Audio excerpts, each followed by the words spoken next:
എടത്തുരുത്തിയിൽ യുവാവിനെ കുത്തിക്കൊലപ്പെടുത്തിയ കേസിലെ പ്രതിയെ അറസ്റ്റ് ചെയ്തു. എടത്തുരുത്തി അയ്യൻപടി സ്വദേശി കൊട്ടാരത്തിൽ വീട്ടിൽ അനൂപിനെയാണ് കയ്പമംഗലം പോലീസ് അറസ്റ്റ് ചെയ്തത്. നടപടിക്രമങ്ങൾക്ക് ശേഷം പ്രതിയെ കോടതിയിൽ ഹാജരാക്കും. എടത്തുരുത്തി കാളിക്കുട്ടി സാംസ്കാരിക നിലയത്തിന് സമീപം വട്ടുപുള്ളി വീട്ടിൽ അനീഷാണ് ഇന്നലെ രാത്രി കൊല്ലപ്പെട്ടത്.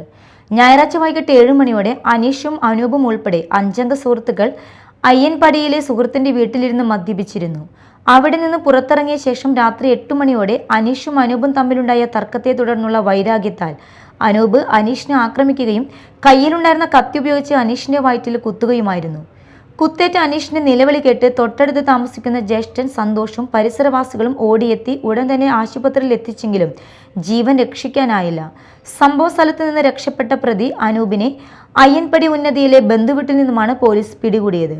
അനൂപ് കയ്പമംഗലം, മതിലകം, കാട്ടൂർ പോലീസ് സ്റ്റേഷനുകളായി 5 ക്രിമിനൽ കേസുകളിൽ പ്രതിയാണ്. Kaipamangalam police station SHO Bijith, SIമാരായ പത്മരാജൻ, ജോഷ്യാർ, അജാസുദ്ദീൻ, CPO ഷിജു എന്നിവരാണ് അന്വേഷണ സംഘത്തിലുണ്ടായിരുന്നത്. Media time, Kodungallur.